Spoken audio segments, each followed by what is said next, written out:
My entire perspective on investing in XRP and the broader crypto market has gone through a massive transformation over the past year, and honestly, it feels like I've peeled back a layer of reality that I didn't even know existed before.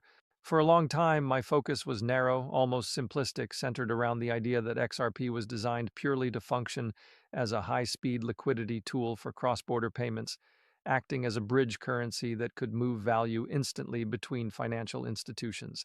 That vision made sense back then, especially when I first discovered Ripple and started learning how their technology was meant to modernize global money movement. It felt like the missing puzzle piece in a broken financial system that was slow, expensive, and outdated. But as I continued deeper into the space, speaking with developers, business owners, and people actually building with blockchain technology, I began realizing that I had been looking at this entire industry through a microscope instead of a wide angle lens.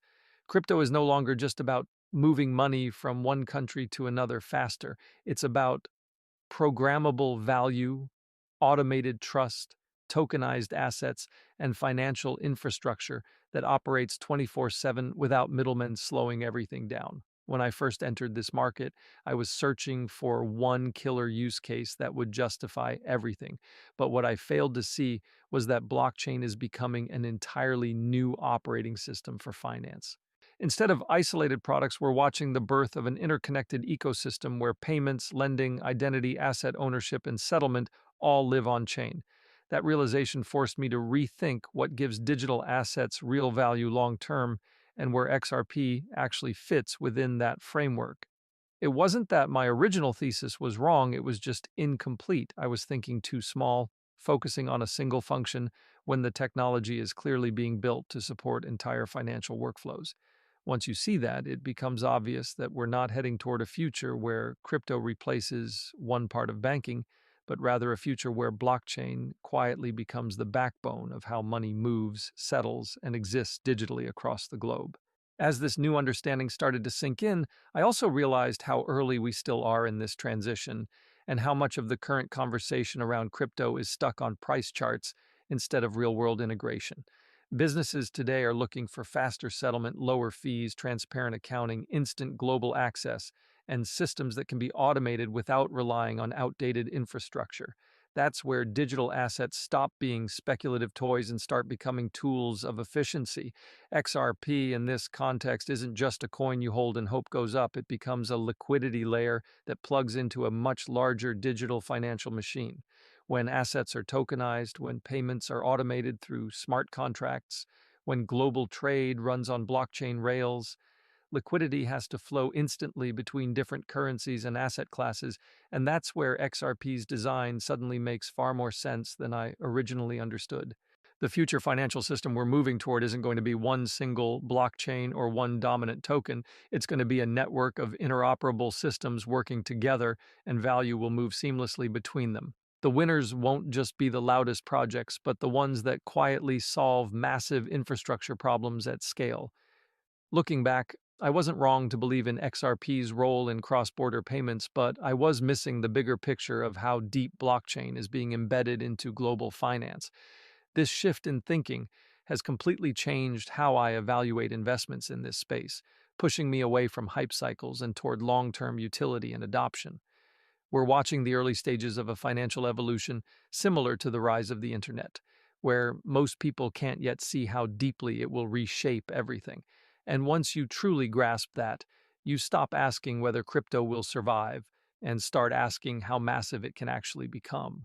When I first discovered what Ripple was building with XRP, it completely reframed what I thought cryptocurrency could even be used for.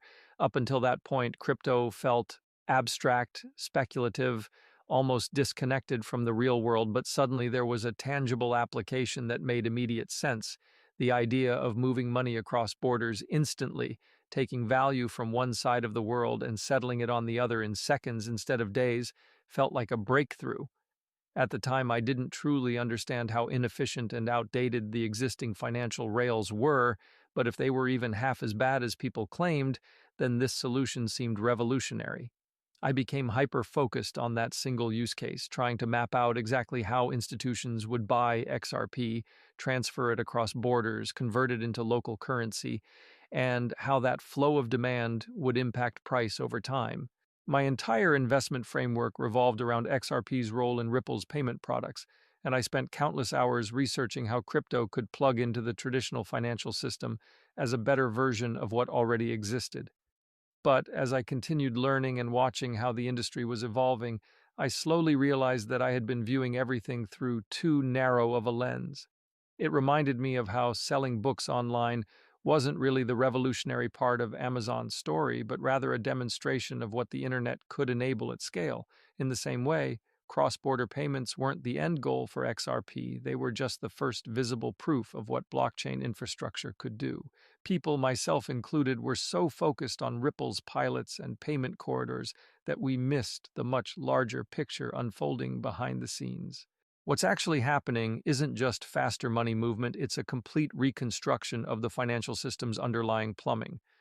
Once that clicked for me, it forced me to rethink everything about how value would be created in this space long term and how digital assets would be woven into everyday financial operations in ways far bigger than a single product ever could be. The more I dug into this transformation, the more I realized that moving money is only one small function of what the global financial system actually does. Payments get all the attention because they're easy to understand, but behind the scenes, there's settlement, reconciliation, accounting, auditing, compliance, and massive layers of operational friction that most people never see. When I listened to David Schwartz talk about what truly excites financial institutions about blockchain, it shifted my perspective even further. Speed and cost matter, of course, but what really changes the game is absolute transparency and finality. Transactions written directly into code eliminate the need for constant reconciliation, remove the ability to manipulate records, and dramatically simplify auditing. That alone can save institutions enormous amounts of money and time. What I started to understand is that every bank, payment provider, and financial entity will approach crypto for different reasons. Some want cheaper transfers, some want faster settlement, some want better accounting infrastructure, and others want entirely new financial products that aren't possible on old systems. And that's actually the most powerful part of all of this. There isn't just one reason for adoption, there are dozens, maybe hundreds. When you consider that the traditional financial system moves unfathomable amounts of value every single day, even tiny efficiency gains justify massive investment into new infrastructure. Simply recreating existing financial processes on blockchain rails is already enough of a killer application to drive global adoption. But what excites me most now are the use cases we can't even imagine yet. Just like nobody predicted social media, streaming, or online marketplaces in the early days of the internet, the most impactful crypto applications likely haven't been built yet. Over the next decade, entirely new markets and financial products will emerge that are only possible because of decentralized and programmable infrastructure. That was the biggest thing I missed early on.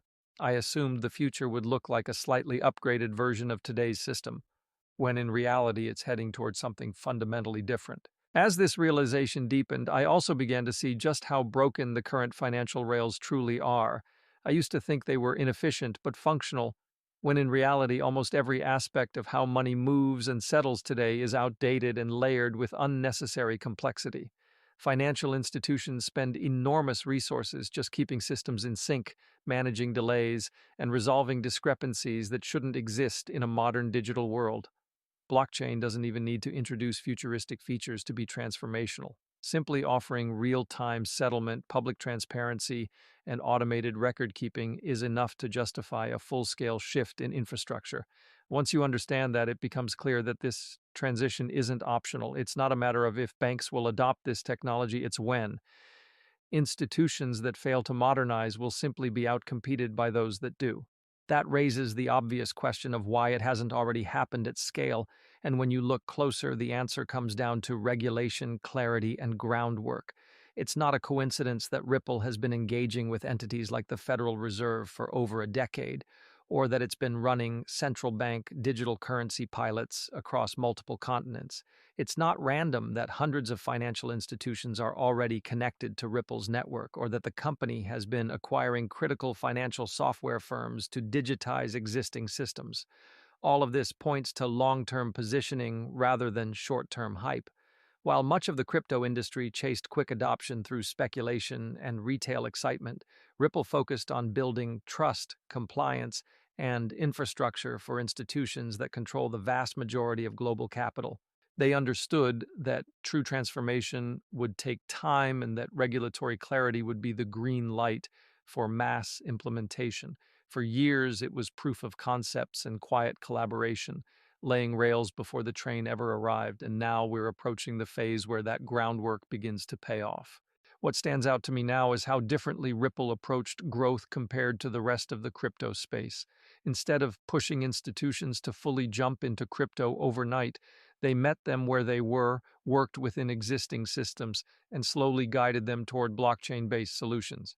That patience may have looked slow in a market obsessed with instant results, but it created relationships and infrastructure that can't be replicated easily. There will be countless blockchains claiming faster speeds, lower fees, or more decentralization, but none of that matters if institutions can't use them in a compliant and integrated way. From a regulatory and operational standpoint, Ripple has built something that fits directly into the real financial world rather than trying to replace it overnight.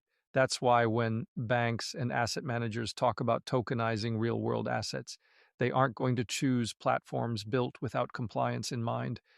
They're going to migrate towards systems designed specifically for institutional use, and that's where Ripple and the XRP ledger come into play.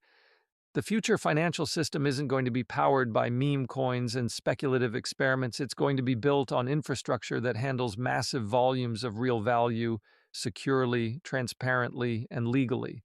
The biggest applications coming from traditional finance won't be flashy. They'll be simple, fundamental functions like payments, settlement, custody, lending, and liquidity management recreated on far more efficient rails. That's where the real money is, and that's what will drive long-term adoption. Ripple always understood that simplicity would win with institutions, even if it meant missing out on early hype cycles. Their goal wasn't to sprint for short-term attention, but to position themselves for the moment when the financial world was ready to transform. And now that institutions themselves are openly talking about tokenizing assets and moving on-chain, it's clear that moment is approaching. This shift is no longer speculation. It's being openly acknowledged by the largest players in finance. The transformation isn't a possibility anymore, it's an inevitability. And the companies that built the bridges between old systems and new technology are the ones that will capture the most value as this transition unfolds. Ripple didn't try to overthrow the financial system, it chose to upgrade it, and in doing so, positioned XRP at the center of a future where liquidity flows instantly across a fully digital global economy.